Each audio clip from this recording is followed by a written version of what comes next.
গত ৪৮ ঘন্টার মধ্যে ঢাকাসহ চট্টগ্রামে ৩৫টি বাচ্চা নিখোঁজ। সতর্ক থাকুন, এমন খবরে সয়লাব সামাজিক যোগাযোগ মাধ্যম ফেসবুক। বেশ কয়েকটি বড় বড় ফেসবুক পেজ ও গ্রুপে এমন স্ট্যাটাস ঘুরপাক খাচ্ছে। এসব স্ট্যাটাস সত্য ভেবে অনেকেই আবার শেয়ার দিচ্ছেন নিজের প্রোফাইলে। এতে জনমনে আতঙ্ক ছড়িয়েছে, চিন্তায় রয়েছেন অভিভাবকরা। খোঁজ নিয়ে জানা গেছে এগুলো শুধুই গুজব।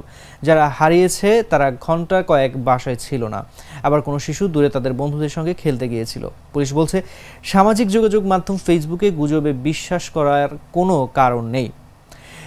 যে বা যারা এসব তথ্য সত্য বলে পোস্ট করছে তাদের ব্যাপারে প্রয়োজনীয় ব্যবস্থা নেওয়া হবে। শনিবার দিনভর ফেসবুকের বিভিন্ন গ্রুপ ও ব্যক্তিগত আইডি থেকে শিশু কিশোর হারানোর তথ্য ফেসবুকে ভাসতে থাকে। এর বেশিরভাগই চট্টগ্রাম ও কক্সবাজার জেলা কেন্দ্রিক ফেসবুক আইডি থেকে সরানো হয়।